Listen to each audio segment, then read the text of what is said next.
ಮಾಡಕ್ ತೋರಿಸ್ತೀಯಾ? ಸರ್ಕಾರ ಸರ್ಕಾರನಾ ಮಾಡ್ಬೇಕವ? ಏನು ಅದೇ ಉಪ್ಪು ಅಲ್ಲ ಮೊದಲಿಗೆ ಇವಾಗ ಮೆಣಸಿನ್ಕಾಯಿ ಹುರ್ಕೋತಾ ಇದೆಯಲ್ವಾ? ಮೆಣಸಿನ್ಕಾಯಿ ಹುರ್ಕೋಬೇಕಾ? ಇದು ಹುರ್ಕೊಂಡ್ಮೇಲೆ ಎಲ್ಲ ಹುಣಸೆಹಣ್ಣು, ಉಪ್ಪು, ಕಾಯಿ, ಕೊತ್ತಂಬರಿ ಸೊಪ್ಪು, ಬೆಳ್ಳುಳ್ಳಿ ಎಲ್ಲ ಹಾಕೋದು.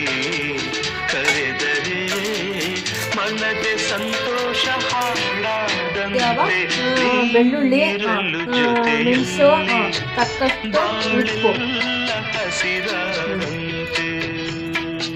ಹುಣಸೆಹಣ್ಣು, ಎಷ್ಟು ಕಾಯಿ ಸ್ವಲ್ಪ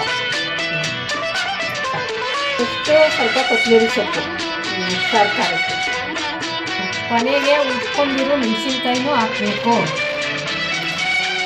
ನೀರು ಹಾಕಬೇಕು ರುಬ್ಬಕ್ಕೆ.